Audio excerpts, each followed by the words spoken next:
থেকে বিএনপি মনে করতে আপনার অনেকক্ষণ সময় লাগবে, আপনার মাথা ঘুরাবে। বিএনপি বাংলাদেশ ননসেন্স পার্টি, কিছু বলতে পারবেন না, বিকজ অফ আসলেই তারা ননসেন্স। জাতির কাছে আমার প্রশ্ন যে তারেক জিয়ার এই সুন্দর এত লাক্সারি জীবন কোথা থেকে পেলেন? আর মির্জা ফখরুলই বা এত নিশ্চিন্ত প্রেস ব্রিফিং প্রতিদিন দিয়ে যান, এই টাকাই বা ওনারা কোথায় পান? মানে এত টাকা ওনাদের কোথা থেকে এলো?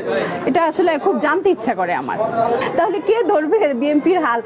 বিএনপি নাম সর্বস্ব একটি দলে পরিণত হবে। আমার নেত্রীর মতো আমারও মনে হয় মাঝে মাঝে যে মানে সত্যি সেলুকাস কি বিচিত্র এই দেশ। ঠিক কাদের ভাই তো বলেন যে খেলা হবে, ওরা তো খেলার আগেই ভয় পেয়ে যায় ভাই, ওদের সাথে আর কি খেলবো আমরা, ঠিক না? তো ওই প্রেস ব্রিফিং দেওয়া ছাড়া তো আমি আর কিছু দেখি না ওনাদের। জুলাই থেকে শুরু করে এই পর্যন্ত আমি যেটা বুঝলাম ভাই, শিল্পীদের কখনো রাজনীতি করতে হয়, রাজনীতি করা উচিত না। বিএনপির আমলে আমি এত ভালোবাসা পাইছি, আর আওয়ামী লীগের কথা উনি বলতেছে, জীবনে কোনোদিন এই 16 বছর ভাই একটু অভিনয়ও করতে পারিনি। কি বলবো, আমার ক্যারিয়ার ধ্বংস হয়ে গেছে, ঠিক আছে?